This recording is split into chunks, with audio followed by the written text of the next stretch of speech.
बिहार राजनीति का एक ऐसा नाम जिसे कभी भुलाया नहीं जा सकेगा। वो शख्स जिसने खुद पर कभी बुढ़ापे को हावी नहीं होने दिया।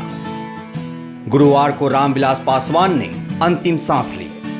जिंदगी के 75वें साल में भले ही वो दुनिया को छोड़कर चले गए, मगर देश और बिहार उन्हें कभी भुला नहीं पाएगा। वो शख्स जिसने 1969 में पहली बार बिहार विधानसभा चुनाव जीता और फिर सूबे और देश की राजनीति में छाते चले गए, वो कोई और नहीं बल्कि रामविलास पासवान थे। बात रामविलास पासवान के राजनीति में आने की। 1969 का वो साल जब एक तरफ रामविलास पासवान बिहार पुलिस में डीएसपी के पद पर चयनित हो चुके थे और ट्रेनिंग में जाने की तैयारी में थे। इसी बीच बिहार में मध्यावधि विधानसभा चुनाव होना था।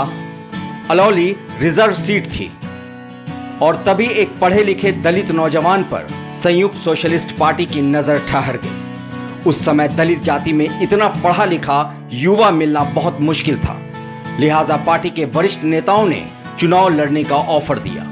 मगर ये पार्टी हमेशा केंद्र के खिलाफ आवाज उठाती रहती थी, जिसकी वजह से अक्सर इसके नेता जेल जाते रहते।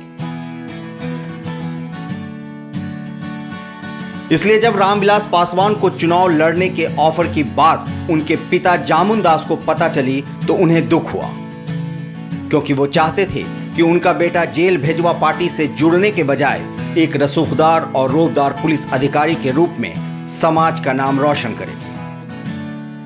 इसी कश्मकश में रामविलास परेशान थे। तभी उनके एक कार्यकर्ता साथी लक्ष्मी नारायण आर्य ने रामविलास पासवान से कहा, यह आपके ऊपर है कि गवर्नमेंट यानी सरकार बनना चाहते हैं या फिर सर्वेंट अर्थात नौकर। अपने साथी कार्यकर्ता के एक सवाल में ही रामविलास को अपने जीवन के उस कश्मकश का जवाब मिल गया था। उन्हें बात समझ आ गई थी। इस तरह वो उस उधेड़ गुण से बाहर निकले और दृढ़ निश्चय किया कि उन्हें सरकार बनाना है। लिहाजा हाथ आई पुलिस अधिकारी की नौकरी को छोड़ दी और चुनावी समर में कूद पड़े। तब उनकी माली हालत उतनी अच्छी नहीं थी, प्रचार के लिए साधन की कमी थी, मगर साइकिल, बैलगाड़ी और पैदल घूमकर प्रचार किया और फिर अपने पहले चुनाव में ही कांग्रेस के कद्दावर नेता और विधायक मिश्री सदा को हराकर 1969 में विधानसभा पहुंच गए।